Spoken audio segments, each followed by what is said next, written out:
आप देख रहे हैं जी न्यूज, आपके साथ हूं मैं रुबिका लियाकत। ताल ठोक के मैं आप सभी का बहुत बहुत स्वागत करती हूं।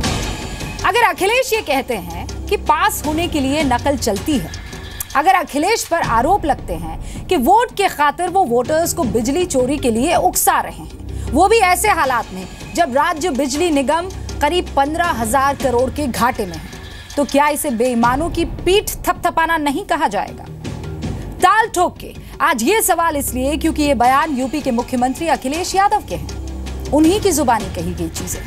अखिलेश ने यूपी की एक चुनावी रैली में कहा कि पास होने के लिए नकल थोड़ी बहुत चलती है।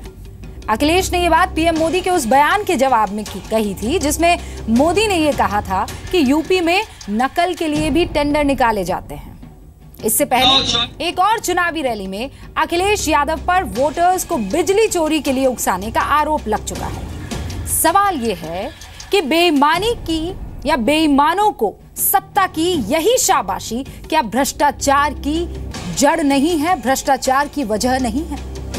यूपी में अरबों रुपए के हाईवे घोटाले हो जाते हैं इसी के चलते। पूरी की पूरी सड़क कागजों पर बनाकर 600 करोड़ वसूल लिए जाते हैं। ना तो अखिलेश सरकार और ना ही केंद्र सरकार को इसकी भनक लग पाती है। मामला खुलता भी है तो 5 साल बाद, चुनाव के मौके पर। आखिर क्यों घोटालेबाजों को भरोसा था कि वो आराम से जनता की मेहनत की कमाई लूट लेंगे, सरकार सोती रहेगी? आखिर क्यों सरकार घोटालेबाजों के भरोसे पर खरी उतरती है हर बार? इसलिए आज टाल ठोक के ये पूछेंगे कि अगर सरकार ही भ्रष्टाचार पर आंख बंद करके सोती रहेगी तो क्या इससे बेईमानों के हौसले नहीं बढ़ेंगे? क्या भ्रष्टाचार से लड़ाई सिर्फ भाषणों के सहारे जीती जाएगी?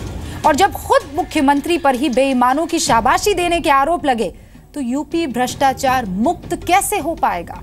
यह रिपोर्ट और उसके बाद सवाल और जवाब का सिलसिला मेहमानों से। साइकिल हुआ विकास का दूजा नाम बोलता है, काम बोलता है भाई, काम बोलता है, अंजाम बोलता है, अज काम बोलता है, काम बोलता है रे भैया, काम बोलता है, अंजाम बोलता है, अज काम बोलता है। कहते हो कि ये गोंडा और आसपास सब नकल कर करके पास कर रहे हैं। अच्छा बताओ, नकल कौन नहीं कर लेता जब पास होना होता है थोड़ी बहुत? हमें बताओ, कोई है जिसने बचपन में नकल न की हो? हाथ खड़ा करके बता दे। थोड़ी बहुत सब कर लेते हैं। हमें पढ़ाई की नकल बता रहे हो कि हम पढ़ाई की नकल कर रहे हैं, और बताओ कपड़े पहनने की नकल कौन कर रहा है? यहाँ चोरी करने की नीलामी होती है भाइयों बहनों, कॉन्ट्रैक्ट दिए, टेंडर निकलता है, टेंडर कि हमारे यहां अगर परीक्षा का केंद्र लगा दोगे तो इतनी बोली बोली जाती है, तुम परीक्षा का केंद्र लगा दो, बाबू को इतना पैसा मिल जाएगा। और जो केंद्र मिलता है वो हर विद्यार्थी के माँ बाप को कहता है कि देखिए 3,000 डेली का, 2,000 डेली का, 5,000 डेली का। बताओ 24 घंटे शहर में बिजली आ रही कि नहीं आ रही? और हम तो कहते हैं कि कटिया को भी नहीं हम कुछ कह रहे हैं,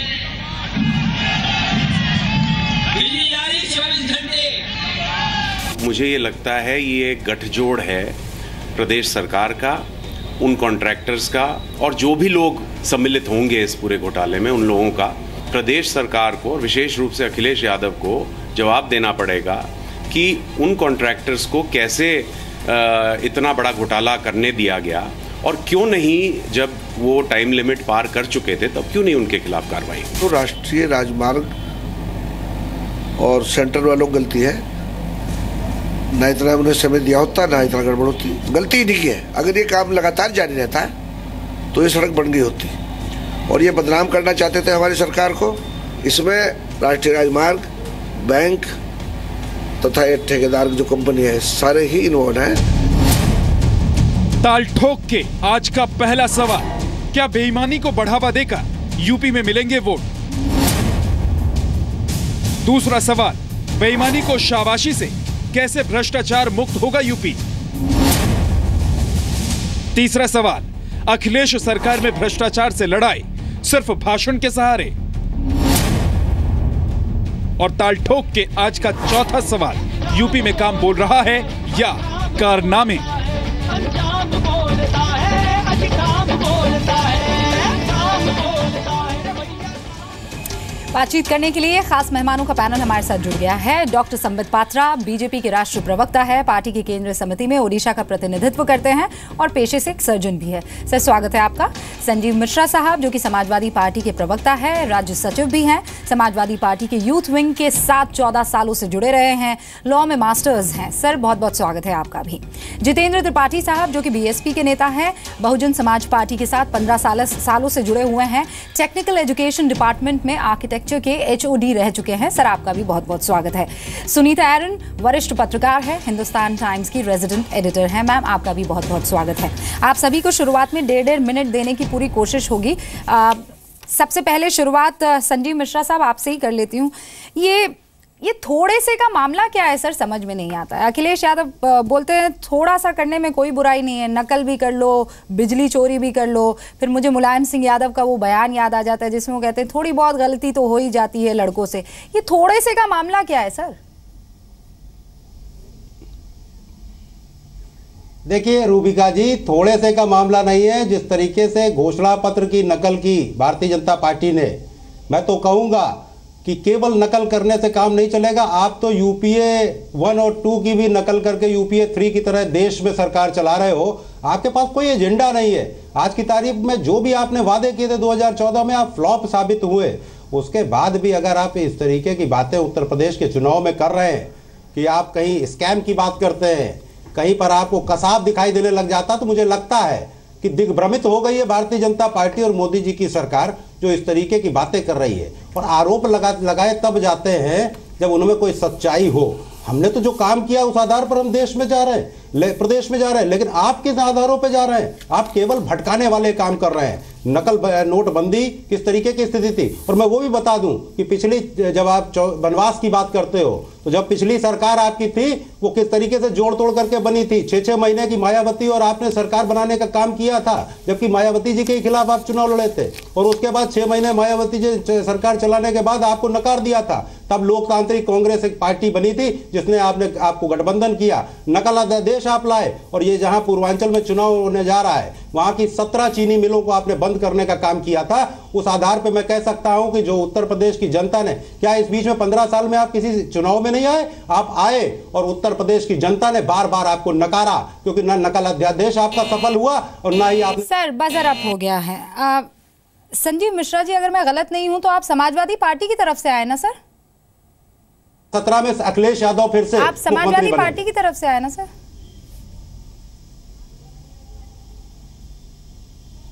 संजीव मिश्रा जी, आपको कोई कंफ्यूजन है क्या रूबीना जी? अभी तो आपने बताया मुझको पूरा। है मेरा नाम, मुझे कोई कंफ्यूजन नहीं है। मेरा परिचय तो आप ही ने दिया। तो मैंने सवाल आपसे अपनी पार्टी के बारे में पूछा, आपने जवाब मुझे सिर्फ और सिर्फ बीजेपी से जुड़ा हुआ दिया। मैंने तो आपसे सीधा सा सवाल पूछा था कि ये अखिलेश यादव का थोड़ा सा चलता है, ये क्या मामला है? करके आई है तो आपको लगेगा ये? नहीं, बिल्कुल नहीं सर, ये ऐसे डिबेट नहीं चल सकती। जो मैं सवाल पूछ रही हूँ मुझे उस सवाल का जवाब दे दीजिए आप। आपने उस सवाल का जवाब नहीं दिया और आप आरोप लगाने लगे। उसके लिए तो पूरा डिबेट है सर हमारे पास, ये 1.5 मिनट उसके लिए नहीं थे। बहरहाल, अब आगे जो मैं सवाल पूछती हूँ उसका प्लीज जवाब दे दीजिएगा। किसी और पर आरोप बाद में आप आराम से लगाइएगा, दोनों पार्टियां यहीं पर मौजूद है जिन पर भी आपको आरोप लगाना हो। बहरहाल, डॉक्टर पात्रा, सीधा आरोप है एक राज्य के मुख्यमंत्री का कि आपने कॉपी की है। प्रधानमंत्री ने पूरा मैनिफेस्टो कॉपी कर दिया, बीजेपी ने पूरा मैनिफेस्टो कॉपी कर दिया है। देखिए, ये विषय बहुत गंभीर है, इसको बहुत हल्के में बात करने की आवश्यकता नहीं होनी चाहिए। जैसे अखिलेश जी ने कहा कि प्रधानमंत्री नकल करके कपड़े पहनते हैं, मैं इस पर ज़्यादा नहीं कहूँगा। उत्तर प्रदेश की जनता मुझे सुन रही होगी और मैं कहूँगा कि देखिए, उत्तर प्रदेश की जनता ने कितने ही प्रधानमंत्री देश को दिए हैं और कितने बुद्धिजीवी, राम और कृष्ण दोनों ही उत्तर प्रदेश से हुए, उस भूमि से हुए, कितने बुद्धिजीवी दिए हैं उस प्रदेश में। अगर इस प्रकार की बातें की जाए मुख्यमंत्री द्वारा, आप देखिए, लड़के तो लड़के होंगे, रेप तो हो जाता है, ये गलती है कि आप फांसी चढ़ा देंगे। उसके बाद अच्छा, नकल कौन नहीं करता है जीवन में पास होने के लिए? तो नकल कोई बुरी बात थोड़ी है। नकल अध्यादेश अगर 1993 में मुलायम सिंह सिंह जी के मुख्यमंत्री बनने के चंद घंटों के अंदर उसे परास्त कर दिया गया था, उसे निकालकर फेंक दिया गया था। चीटिंग करो। और उसके बाद इलेक्ट्रिफिकेशन में जहां 40% जनता कहती है कि बिजली कई घंटों के लिए दिन में कटता है और यहां झूठ बोला जा रहा है कि बिजली आती है। और दिल्ली सहारनपुर जो हाईवे है, उस हाईवे में 1700 करोड़ रुपए का घोटाला 2011 से ये टेंडर निकला हुआ है। आप किन चीजों को बढ़ावा दे रहे हैं? यादव सिंह जैसे व्यक्ति को बढ़ावा दे रहे हैं। और उत्तर प्रदेश जो आज देश का सिरमौर होना चाहिए, न केवल बड़ा राज्य है अपितु सबसे बुद्धिमान राज्य है, सबसे गुणी लोगों का वो अड्डा है, सबसे गुणी लोग वहां रहते हैं, फिर भी ये कुछ नेताओं के कारण गुण के ऊपर पर्दा पड़ा है और आज भ्रष्टाचार का बोलबाला है। भ्रष्टाचार और गुंडाराज को समाप्त करना होगा। और हाथ जोड़ के उत्तर प्रदेश निवासियों से मैं निवेदन करूंगा, यह काम केवल बजर अप हो गया। आपने भी अपनी पार्टी के मैनिफेस्टो कॉपी के आरोप पर कुछ भी नहीं कहा है डॉक्टर पात्रा, और बहुत आसानी से आपने आरोप तो लगा दिया राज्य की सरकार पर। अरे जब रोड्स बनते हैं तो केंद्र सरकार का भी तो उसमें कुछ वास्ता और लेना देना होता है। आपको तो भनक तक नहीं पड़ी, ये खुलासा आपने तो किया नहीं है। आप भी सोए रहे जब तक वो चिट्ठी लेके आया हूं, नहीं आ गई है। मैं वो चिट्ठी लेके आया हूं, मैं दिखाऊंगा। हाँ, मैं आती हूँ आपके पास। वो चिट्ठी लेके आया हूं। केंद्र सरकार की भी कुंभकर्णी नहीं थी, उससे कोई नहीं भाग सकता है। ठीक है, अब मैं समाजवादी पार्टी के संजीव साहब जो हमारे साथ बने हुए हैं, माफ कीजिएगा, जितेंद्र त्रिपाठी साहब जो कि हमारे साथ बीएसपी से जुड़ गए हैं, उनका भी रुख कर लेते हैं। जितेंद्र त्रिपाठी साहब, ये क्या हो रहा है? ये नकल का मामला, चोरी का मामला, फिर उसके बाद ये गधा बीच में आ जाता है, फिर कोबरा भी आ जाता है। सिर्फ यही मुद्दे रह गए हैं?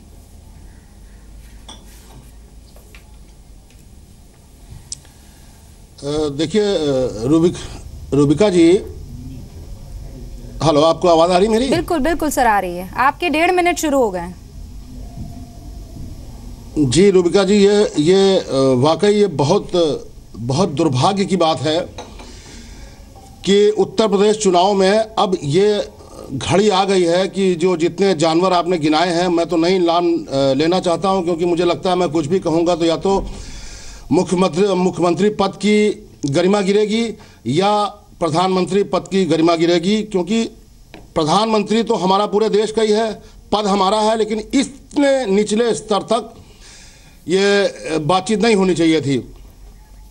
मैं आपको बधाई देना चाह रहा हूं कि आपने आज काफ़ी दिन बाद ये उत्तर प्रदेश में कानून राज और फलाना ढिमाका इसकी बात होती रही, लेकिन आज भ्रष्टाचार का मुद्दा उठाया है। मैं इस पर थोड़ा प्रकाश डालना चाहता हूं और हमारे समाजवादी पार्टी के भाई जो बैठे हुए हैं, मैं इनका भी ध्यान इधर आकर्षित करूंगा कि उत्तर प्रदेश में जब भी समाजवादी पार्टी सरकार आती है तो हमेशा उस तबके के लोग जो ये गुंडा बदमाश जो खाली बैठे हैं, जो गलत काम करते हैं, ये सारे लोग समाजवादी पार्टी से ही इनका कहीं ना कहीं जुड़ाव होता है। और तय बात है, जब समाजवादी पार्टी सरकार में आएगी तो इनकी चांदी हो जाती है। मैं एक बात पूछना चाहता हूं अपने भाई से, समाजवादी पार्टी के जो प्रवक्ता जी हैं, उत्तर प्रदेश में एक ऐसा विभाग गिना दें, सिर्फ एक ऐसा विभाग जिसमें भ्रष्टाचार ना हो रहा हो, सिर्फ एक ऐसा विभाग। और मुख्यमंत्री अखिलेश यादव जी ने, ठीक है सर, बजर अप हो गया है, सवाल आप पूछते रहिएगा, लेकिन गुंडों का जब आप जिक्र करते हैं तो फिर अतीक अहमद को मत भूलिएगा। वो जैसे ही बीएसपी में आते हैं तो उनके सारे पाप धुल जाते हैं। उनके लिए कोई नियम, कोई कायदा नहीं होता है, उनके लिए सारी की सारी चीजें एक साइड रह जाती हैं। अतीक अहमद बीएसपी में नहीं है ना? Madam Rubika ji, please forgive me. Mukhtar Ansari, माफ कीजिएगा, Mukhtar Ansari, slip of tongue sir, slip of tongue, sorry, Mukhtar Ansari. ठीक है सर, मुख्तार अंसारी। कोई बात नहीं, हो जाता है। अग्रीड, अरे अग्रीड जी। नहीं तो उस पर आप जवाब से थोड़ी बच जाएंगे। अतीक अहमद तो दूसरे पार्टी के पास है, अतीक अहमद दूसरे के पास है। दोनों पर जवाब देना बिल्कुल नहीं बच रहा हूँ। मिश्रा जी के पास है अतीक अहमद। सर मैं नाम भूल जाऊंगी तो इसका मतलब ये नहीं है कि आप जवाब भूल जाएंगे। आपको उस पर जवाब तो देना पड़ेगा। सिंह के भतीजे भी संबित पात्रा साहब के पास है। नाम कोई भूल सकता है, इसमें मैं कुछ नहीं कह रहा हूँ, बट आई एम गिविंग, मैं आंसर दे रहा हूँ उसका, मैं आंसर दे रहा हूँ। मुख्तार अंसारी जी इस समय तो 12 साल से जेल में है। एक सेकंड, मुझे एरन जी के पास जाने दीजिए, उसके पास मैं आऊंगी। सुनीता जी, एक सीधा ओवरऑल जो सवाल आता है वो ये आता है कि जब सूबे का मुख्यमंत्री बेईमानी को लेकर इतने हल्के में जब बात करेंगे, वो चाहे मजाक के लहजे में हो, चाहे वो तंज कसना हो, लेकिन ये कहना कि थोड़ी बहुत चोरी बिजली की चल जाती है, थोड़ी बहुत जो है नकल चल जाती है, ये बेईमानों को शाबाशी देने जैसा नहीं तो फिर और क्या होगा मैम? देखिए मेरा जहाँ तक है जो नकल के बारे में बात हो रही है उसका थोड़ा बैकग्राउंड में जाना बहुत ज़रूरी है। राजनाथ सिंह जी जब चीफ मिनिस्टर थे उस समय उन्होंने एक नकल अध्यादेश रोकने के लिए एक ऑर्डिनेंस लेकर बिल लेकर आए थे। उसमें कुछ स्टूडेंट्स को जेल हुआ था and it had become a public issue. और पब्लिक इशू बनने के बाद जब वो दोबारा समाजवादी पार्टी की सरकार आई तो उस नकल अध्यादेश को ख़त्म कर दिया गया था। ये बड़े अफसोस की बात है कि आज चुनाव के वक्त हम लोग बात कर रहे हैं नकल होनी चाहिए कि नहीं होनी चाहिए, कितनी होनी चाहिए, ज़्यादा होनी चाहिए, कम होनी चाहिए। जहाँ तक मेरा ख्याल है किसी भी पार्टी के मैनिफेस्टो में बहुत डिटेल से एजुकेशन सिस्टम को इम्प्रूव करने के लिए कुछ ज़्यादा नहीं मेंशन किया गया है। और आज की तारीख में क्योंकि हम मुद्दे से भटकाना चाहते हैं अपने लोगों को, तो हम नकल के बारे में बात करते हैं।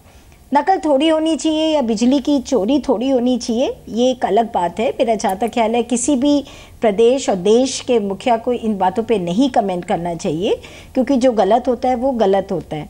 बट इस समय का पॉलिटिकल डिस्कोर्स इतना ज़्यादा हम लो लेवल पे ले आए हैं कि उसमें कोई भी बात, कहीं पे भी बात पब्लिक गैलरी को प्ले करने के लिए हम लोग कह रहे हैं। तो मेरा मानना ये है कि नकल हमारे यूपी से बहुत बहुत अच्छे लोग निकल के गए हैं और बिना नकल किए बहुत अच्छे लोग गए हैं। अगर उसकी तरफ ध्यान दिया जाए तो ज़्यादा बेटर होगा, ना कि प्रधानमंत्री मुख्यमंत्री जी इन बातों पे ध्यान दें। जितेंद्र त्रिपाठी जी, संजीव मिश्रा जी, पहले मैं आपके पास आ जाती हूँ। जो बात यहाँ पर सुनीता जी कह रही है, मैं इस मसले को थोड़ा और डिटेल में ले जाती हूँ। फिर कहती हूँ कि ठीक है उन्होंने मजाकिया लहजे में ये बात कह दी, लेकिन नकल भी आप तभी कर पाएंगे ना जब वो आंकड़ा आपके फेवर में आता है। मेरे पास ये annual status of education report है जिसमें 2016 में लगभग 50% क्लास 1 में पढ़ने वाले बच्चे अक्षर नहीं पढ़ पाते हैं। उत्तर प्रदेश की हालत ये है सर। 44.3% बच्चे 1 से लेकर 9 के बीच के जो नंबर्स हैं उसको आइडेंटिफाई नहीं कर पाते हैं। ये उत्तर प्रदेश की हालत है सर। सिर्फ घी और दूध बांट देने से क्या वाकई काम चल जाएगा? ये वादे कर लेने से बात जो है वो आगे बढ़ जाएगी। और फिर इसी से जुड़ता हुआ अनएम्प्लॉयमेंट का मुद्दा। मैं आता हूं, एक एक पर अगर आया जाए तो ज्यादा बेहतर रहे। कहिए तो मैं अपनी बात के, आपकी बात का जवाब दूं। बताइए सर। देखिए रूबिका जी, एक चीज बहुत साफ है, उत्तर प्रदेश में मुख्यमंत्री जी ने जहां एक तरफ बहुत बड़े विकास के काम किए, वहां छोटे बच्चों के स्कूल में जाने और खुद उनसे रूबरू होने का भी काम किया है। उत्तर प्रदेश में अखिलेश यादव जी की पत्नी डिंपल यादव जो सांसद हैं, वो भी तमाम छोटे स्कूलों में जाकर के खुद उन्होंने देखने का काम किया है। और उस पर जितनी सख्ती उत्तर प्रदेश के मुख्यमंत्री ने दिखाई, मुझे नहीं लगता कि पूरे देश में ऐसी स्थितियां होंगी। जो आंकड़े आप पेश कर रहे हो, ये आंकड़े कुछ अलग कह रहे हैं, इसमें कोई दो राय नहीं है, लेकिन मुख्यमंत्री जी ने और हमारी सरकार ने और समाजवादियों ने इस तरीके के काम किए कि क्लास फर्स्ट में आने से पहले 2-2, 3-3 कक्षाएं और हो जाती, और क्लास फर्स्ट में आना, मैं आपकी इस बात से बहुत सहमत नहीं कि इस तरीके की स्थितियां हैं। हाँ, ये जरूर है कहीं कुछ बच्चे सर, ये annual status of education report है, ये आंकड़े हैं, ये आंकड़े हैं, बहुत गहन रिसर्च के बाद ये आंकड़े आए हैं। आंकड़े हैं, मैं भी जानता हूँ कि पॉलिटिकल बयान से मतलब नहीं है। आंकड़े यहाँ पर ये आंकड़े बता रहे हैं कि वो बच्चे नहीं पढ़ पा रहे हैं। अगर आप मेरी बात ही नहीं आने दोगे तो कैसे काम चलेगा? आप मना कर रहे हैं कि वो आंकड़ों से आप रिलेट नहीं कर रहे हैं, ऐसा कैसे हो सकता है?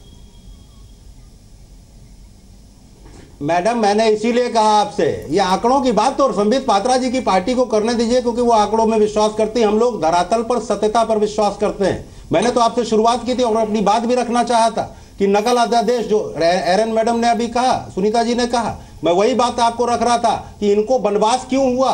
भारतीय जनता पार्टी आज 14, 15, 17 साल से क्यों नहीं उत्तर प्रदेश की सरकार में, क्यों नहीं सत्ता बना पाई? इसलिए नहीं बना पाई कि जनता पर छोड़ दीजिए। आप मेरे सवाल का जवाब दीजिए। आपको आंकड़े नहीं पसंद है, आपको एक्सप्रेस वे पसंद है, आपको हाईवे पसंद है, आप मुझे हाईवे की गत बता दीजिए। देखिए 7 अरब का घोटाला हो जाता है सर। नेशनल हाईवे है जिसकी आप बात कर रही हैं, तो आपसे कोई सरोकार नहीं उसका। केंद्र सरकार इन्वॉल्व होती है। ना गलत डंके की चोट पर आपके चैनल पे कहना चाहता हूं, गलत में उत्तर प्रदेश की सरकार को ना रूबिका जी, गलत की जाए, गलत। बहुत साफ सी बात है। पहले मैं इनकी बात पे आ जाता हूं। रुक जाइए संबित पात्रा जी, आपका समय आएगा तब बोलिएगा। मैं आपके बीच में डिस्टर्ब नहीं करता। थोड़ा सा संयम रखिए। सर डिबेट ओपन है, डिबेट ओपन है। पहले यहाँ पर क्लैरिफिकेशन कर दूं, कुछ तथ्य रखना आवश्यकता है। डॉक्टर पात्रा आप कह रहे हैं नहीं समाजवादी पार्टी की गलती है, समाजवादी पार्टी ये कह रही है नहीं साहब ये जो है ये तो केंद्र सरकार का मामला है, तो फिर मामला असल में है किसका, ये कौन सच बताएगा? सुनिए ना, मैं पढ़ देता हूं, मैं पूरा मामला आपको बता देता हूं। पहले मेरी बात आनी चाहिए, आपने मुझे टाइम दिया है। ये बीजेपी वाले बिना होमवर्क के और बिना आंकड़ों के बोलते नहीं है। इंपॉर्टेंट है। एक सेकंड सुनिए, सुने तो सही ये क्या लेटर लेकर आए, सुने। हाँ डॉक्टर पात्रा बताइए। जनता को जानना चाहिए। आपने सही कहा कि सारे जानकारी के साथ बीजेपी वाले बोलते हैं। जो कल जो एफआईआर गोमती नगर में हुआ है वो Uttar Pradesh state highway authority अर्थात उपसा के नाम से, उपसा UPSHA Uttar Pradesh state highway authority का है। यह रोड दिल्ली से सहारनपुर के बीच में ये 170 किलोमीटर का रोड है, जिसका टेंडर 2011 में निकला था। यह काम उस समय यूपीए और समाजवादी पार्टी ने मिलकर किया था, मतलब उन्होंने टेंडर निकाला था, इन्होंने उपसा ने लिया था और 1735 करोड़ का यह टेंडर हुआ था। काम 2013 में बंद हो गया, मगर पूरा पैसा इन्होंने निकाल लिया कि हाँ काम हो गया है। काम केवल कागज में दिखाया कि हुआ है, काम एग्जिस्ट नहीं करता था। जब हमारी सरकार आई 2014 जून में एक चिट्ठी लिखा गया कि आपसे अगर काम नहीं हो रहा है तो आप इसको नेशनल हाईवे अथॉरिटी को दे दीजिए। इन्होंने इनकार कर दिया सब अखिलेश सरकार ने, और अखिलेश जी ने 751 डेज का इनको एक एक्स्ट्रा टाइम दे दिया कि आप 751 डेज तक, सॉरी 721 डेज का एक्स्ट्रा टाइम दिया कि आप 721 डेज तक काम करते रहिए। इसीलिए जो पूर्व आईएएस अधिकारी थे सूर्य प्रताप सिंह, आप उनके सोशल मीडिया फेसबुक पे जाइए, उन्होंने पूरा डिटेल लिखा है। और अखिलेश यादव और नवनीत सहगल जो सीईओ थे आपके उपसा के, याद होगा ना, इन दोनों के काली करतूतों को खोला है कि अखिलेश यादव ने कितने करोड़ लिए हैं, नवनीत सहगल ने कितने करोड़ दिए हैं। ये सारा कुछ आपके ही पूर्व आरोप लगा रहे हैं ना, ये प्रूफ तो नहीं हुआ ना, वो आरोप लगा रहे हैं, कृपया करके पढ़ लीजिए। आरोप लगा रहे हैं, वो ये प्रूफ तो नहीं हुआ ना। वो तो मैं कोर्ट पे छोड़ूंगा, वो स्वाभाविक है, कोर्ट पे छोड़ेंगे। ये तो कोर्ट करिए, तो कोर्ट निर्णय करेगी। किसने कितना लिया उसके डिटेल में ना जाकर अगर आप कह रहे हैं आरोप है तो उसका जवाब लेने दीजिए मुझे। संजीव जी जवाब दीजिए। रूबिका, हाँ संजीव जी जवाब दीजिए। हाँ रूबिका जी, ये जो चिट्ठा अपना दिखा रहे हैं, मैं बता दूं आपको, तत्कालीन जो उस समय आईएएस एसपी सिंह जिनका नाम ले रहे हैं, चिट्ठा आपका है भैया, तारीख में वो भारतीय जनता पार्टी के नेता हैं। तो ये संबित पात्रा जी उत्तर प्रदेश में अब इनको अब बहकाने के काम मत करिए। अब थोड़ा अगर साक्ष्य आपके पास हुआ करे तब आया करिए। ये इस तरीके से अभी आप कह रहे थे वो नेशनल हाईवे अथॉरिटी का है, आप पहले ये तो मान जाइए कि वो किसका है, ये तो बोल दीजिए। वो स्टेट हाईवे अथॉरिटी का है कि नेशनल हाईवे अथॉरिटी? अभी आप झूठ बोल रहे थे, अभी आप कह रहे थे कि नेशनल हाईवे अथॉरिटी का है। मैं चैलेंज करता हूं आपको, उनको बंद करिए। अब वो पार्टी के नेता हो सकते हैं, वो एसेंशियल नहीं है, मगर अभी आप झूठ बोल रहे थे कि ये नेशनल हाईवे अथॉरिटी का है। मैं नहीं करना चाहता हूँ, सही बोल रहे हैं। एक सेकंड डॉक्टर पात्रा, एक सेकंड, आपको पूरा मौका दिया बेरोक टोक अपनी बात कह देने का। आप संजीव जी को उसका जवाब देने दीजिए, संजीव जी को उसका जवाब देने दीजिए। सुनिए आप वो क्या कह रहे हैं संजीव जी। ठीक है। देखिए रूबिका जी, समस्या सबसे बड़ी यही है, भारतीय जनता पार्टी के लोग इतने व्याकुल और विचलित हैं कि वो आप मुद्दे पर आइए सर, हम टाइम वेस्ट नहीं करेंगे। आप मुद्दे की बात कीजिए, इस लेटर का जवाब दीजिए आप। मैं तो रूबिका जी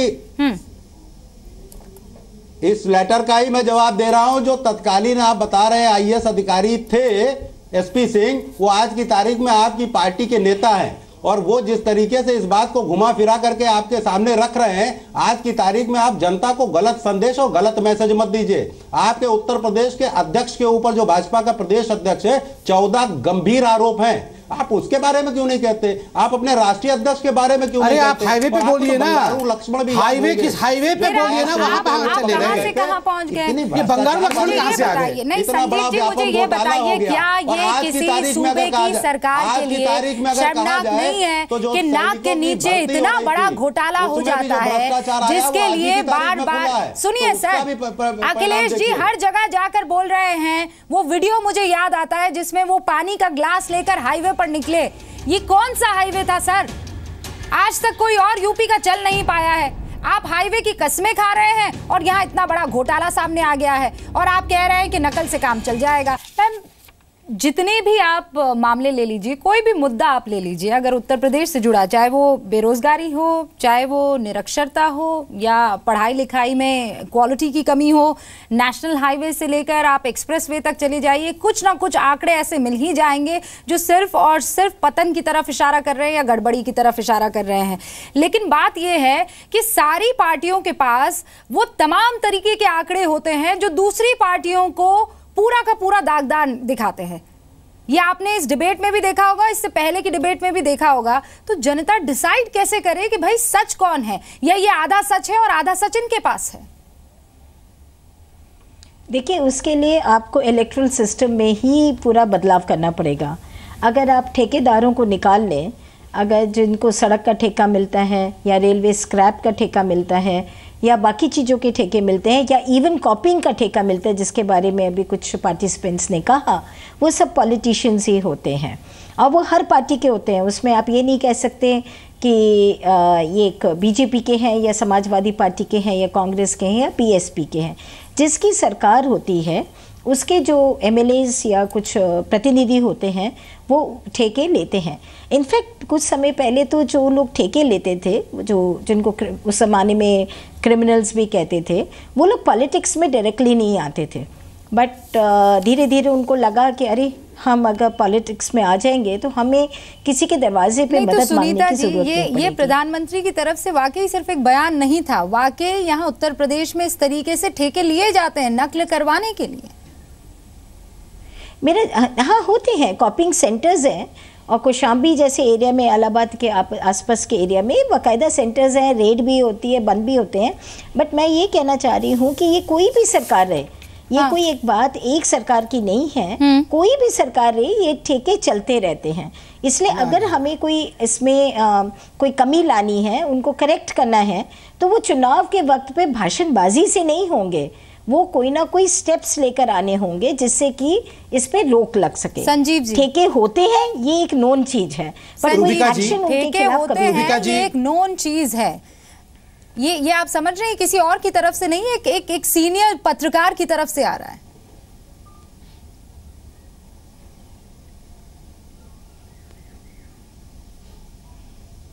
संजीव जी, आपसे मेरा प्रश्न है। हाँ रूबिका जी बताइए, क्या प्रश्न है? मैं प्रश्न नहीं सुन पाया आपका, मैं तो खुद ही जवाब देना चाहता था आपको। नहीं, मैं ये कह रही हूँ, एक सीनियर पत्रकार हमारे साथ यहाँ चर्चा में बैठी हुई हैं, वो ये कह रही हैं कि शाश्वत सत्य है कि ठेके तो होते हैं, कॉपिंग के ठेके लिए जाते हैं, कॉपिंग बकायदा सेंटर्स है जिन पर छापेमारी होती है, और सीएम का ये कहना कि थोड़ी बहुत नकल कौन नहीं करता है।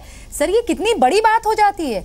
वो सारे बेईमान जो वहां बैठे हैं, वो सारे लोग जो बच्चों का मुस्तकबिल खराब कर रहे हैं, उनके पीठ पे तो ये थपथपी जैसा है।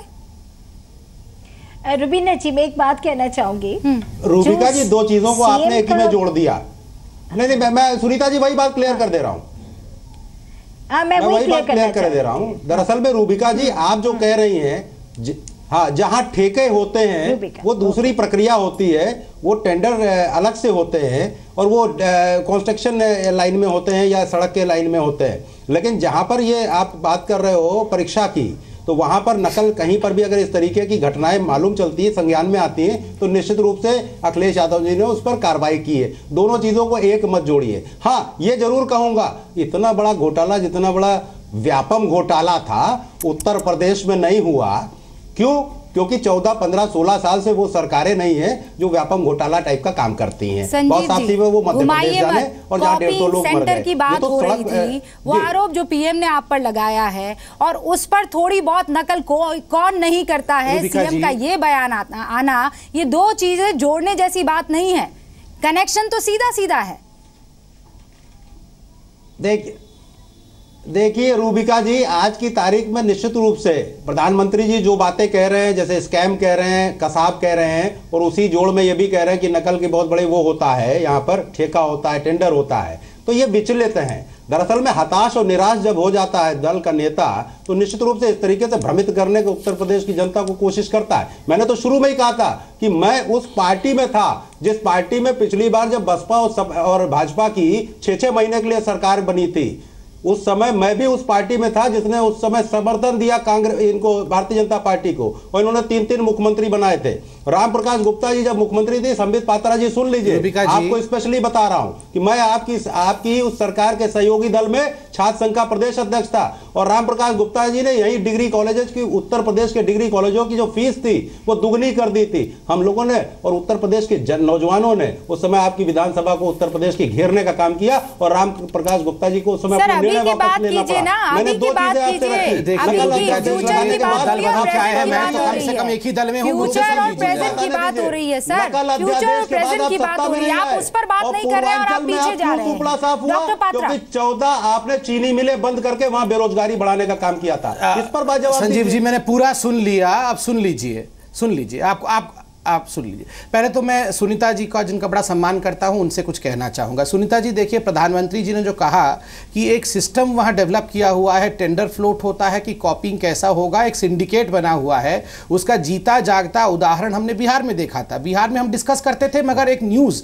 तमाम न्यूज़ चैनलों ने दिखाया अभी 1 साल पहले कि किस प्रकार वहां टॉपर बनते थे, जिसको होम साइंस क्या है ये पता नहीं था, पॉलिटिकल साइंस ये क्या पता, पॉलिटिकल साइंस में खाना बनाया जाता है ये बोल के टॉपर बने थे। वो हमने देखा था कि सिंडिकेट कैसे चलता था और सिंडिकेट को रोका गया है। एक बार नहीं सर, मैं आपके बीच में नहीं बोल रहा था, इसलिए महत्वपूर्ण है कि इसको रिफॉर्म किया जाए। और मैडम सुनीता जी को मैं ये भी बोलना चाहता हूं कि सबको जनरलाइज नहीं करना चाहिए। देखिए, चाहे पॉलिटिशियन हो या पत्रकार, मैं आपको बताऊं, ठेका तो पत्रकार भी लेते हैं। नीरा राडिया केस देख लीजिए, नीरा राडिया केस में कुछ पत्रकारों ने कैसा ठेका लिया हुआ था, वो केस अभी तक चल रहा है।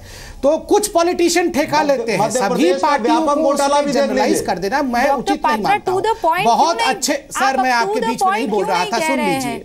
आप कहां से कहां पहुंचे? टू द पॉइंट बोल रहा हूं, टू द पॉइंट बोल रहा हूं। सुनीता जी ने कहा कि सभी पॉलिटिकल पार्टीज ठेका देती हैं, तो मैं उसको करेक्ट कर रहा था कि ये उचित बात नहीं है। सभी पत्रकार बदमाश नहीं होते नीरा राडिया जैसे, ठीक उसी प्रकार सभी पॉलिटिकल पार्टी सपा जैसी नहीं होती है। थर्ड, मैं ये कहना चाहता हूं कि देखिए, ये केवल चीटिंग का विषय नहीं, रेपिस्ट और बलात्कारियों को बचाने की बात बताइए। गायत्री प्रजापति जैसे बलात्कारी को बचाने के लिए उसके मंच पे अखिलेश यादव चढ़ते हैं, कोई सीनियर, कोई पत्रकार उसमें बात नहीं कर रहा है। आपको काउंटर कर चुके डॉक्टर पात्रा। नहीं, नकल नहीं, यहाँ बात चल रही है बेईमानों की प्रश्न। रूबिका जी आपने कहा कि जी न्यूज़ का आज का डिबेट है बेईमानों का प्रश्न है, जिनके खिलाफ गंभीर आपराधिक केस चल रहे हैं। रूबिका जी, ये बड़ी गलत बात है। 3 लोग हमसे सवाल पूछेंगे, कम से कम 50 सेकंड तो बीजेपी का पूरा बोलने दीजिए। डॉक्टर पात्रा, 3 लोग हमसे सवाल पूछेंगे तो कम से कम 50 सेकंड तो देंगे। 1 सेकंड आपकी बात को सुनीता कहना चाह रही है। आराम से किस बात की जल्दी? सर हमारे पास बहुत टाइम है, अभी आधा घंटा बचा हुआ है। 1 सेकंड सुनीता एरन, मैं आ रही हूँ सर। जितेंद्र साहब 1 सेकंड, सुनीता एरन साहब अपनी बात रखना चाहते हैं। मैं पात्रा जी ने जो बात कही है, मैं किसी को ना डिफेंड कर रही हूँ ना मैं अपोज कर रही हूँ। मैंने कहा कौशाम्बी जैसी जगह पे वहाँ पे नकल होती है, वहाँ पे कई बारी रेड्स पड़ते हैं, ये चल रहा है, और मुख्यमंत्री जी को इस तरह का लाइट कमेंट भी नहीं करना चाहिए चुनाव में। दूसरी बात रही ठेकेदारी की, तो संबित पात्रा जी पता कर ले, सारे 403 MLAs नहीं ठेकेदारी करते हैं, बट जो करते हैं वो हर पार्टी के होते हैं, उससे कोई भी पार्टी छुपी हुई नहीं है। इसलिए अगर इस बात को ख़त्म करना है तो आप इलेक्ट्रल रिफॉर्म्स करिए, जो पब्लिक पोजीशंस पे हैं उनको ठेके नहीं मिलने चाहिए। ये मोदी जी अगर आगे आके करें तो बहुत ही अच्छा होगा, एक सिस्टम को ठीक करने का तरीका। ठीक है डॉक्टर पात्रा, मैं आऊं आपके पास, उससे पहले जितेंद्र त्रिपाठी जी कुछ कहना चाहते हैं। बिल्कुल ठीक कहा, बिल्कुल मैं 10 सेकंड में बोल दूं, बिल्कुल ठीक कहा। त्रिपाठी जी बहुत लंबे टाइम से वो इंतजार कर रहे हैं अपनी बारी का, उनको बोलने दीजिए। इसी बजट में रखा है। हाँ डॉक्टर पात्रा, नहीं संबित जी हमको बोलने दीजिए, ऐसा नहीं आप ही बोलते रहेंगे। आपके हिस्से का मोदी जी यहाँ बहुत बोल जाते हैं, आपके हिस्से का मोदी जी और शाह साहब यहाँ बहुत बोल जाते हैं, हमको बोलने दीजिए। बात कीजिए सर, काम की बात। हाँ बोलिए त्रिपाठी जी। जी मैं काम की बात कर रहा हूँ। आप बोलिए। बहन जी भी बोले, बहुत जानी मानी पत्रकार, बड़ा सम्मान करता हूँ मैं इनका। अरे अभी हम बता रहे हैं सर, रुक जाइए, अभी बता रहे हैं। मैं एक चीज पूरी कर लूँ फिर आप ही पे आ रहा हूँ। सुनीता एरन जी ने जो बात बोली कि ठेका होता है, ये होता है, मैं उसमें एक चीज जोड़ना चाहता हूँ। उनकी सारी बात बड़ी सारगर्भित और बड़ी भारी वजन वाली है। उसमें एक बात जोड़ना चाहता हूँ कि जितने ये ठेके होते हैं, और जितने ये शिक्षा माफिया हैं, आप किसी भी रोड या हाईवे पे चले जाइए, बड़े बड़े बोर्ड लगे होते हैं, ये स्कूल वो स्कूल, आप देखिएगा ये सब एक जाति विशेष और एक वर्ग विशेष के ही हैं। मेरे ख्याल से सुनीता जी इस पे एग्री करेंगी। संबित पात्रा जी, मैं आपके ऊपर आता हूं। आप तुरंत गायत्री प्रसाद प्रजापति की बात करने लगते हैं। वो तो जैसे हैं उनकी मैं भर्त्सना करता हूं, मैं चाहता हूं वो जेल चले जाएं, सब चले जाएं। आपकी पार्टी में तो ऐसा लगता है कि पतंजलि में बाबा रामदेव ने कुछ विशेष प्रकार की गाय पाल रखी हैं और अमावस में उनका दूध निकाल के आप लोग के नेताओं को नहलाते हैं। मुख्तार अंसारी जी को भी पिलाइए, वो गाय का दूध थोड़ा मुख्तार अंसारी को भी पिलाइए। अरे सुनिए ना, अरे ये हरक सिंह रावत को उत्तराखंड में आपने गले लगा लिया, ये बलात्कारी नहीं है क्या? ब्रजेश सिंह को आप अरे कहाँ उत्तराखंड जा रहे हैं? यूपी में रहिए, एक मध्य प्रदेश जा रहा है, दूसरा गुजरात जा रहा है, ये चले गए उत्तराखंड। अरे चुनाव उत्तर प्रदेश में हो रहा है, कहाँ यहाँ वहां जा रहे हैं? क्या है आपके दो? अरे क्यों अभी क्या क्या बोल रहे हैं?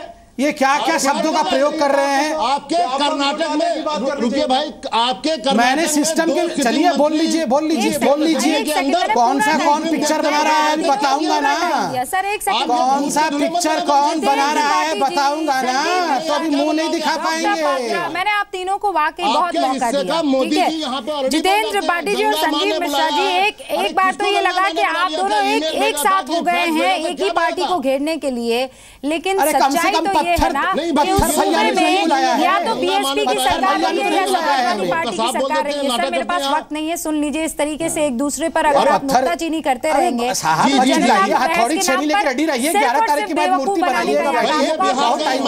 आराम से 1 सेकंड सुनिए सर, 1 सेकंड। इन्होंने गायत्री प्रसाद प्रजापति बताया, सर छोड़ दीजिए, आप मेरी बात सुनिए सर, आप मेरी बात सुनिए। मेरे पास जो आंकड़ा है, मैं सिर्फ आंकड़ों को लेकर चिंतित हो जाती हूँ। मुख्तार अंसार को छुपा के दूसरों को दिखा रहे आईना। जितेंद्र त्रिपाठी जी, डॉक्टर पात्रा प्लीज रुक जाइए, 1 सेकंड सुनिए आप, मेरे पास बिल्कुल वक्त नहीं है।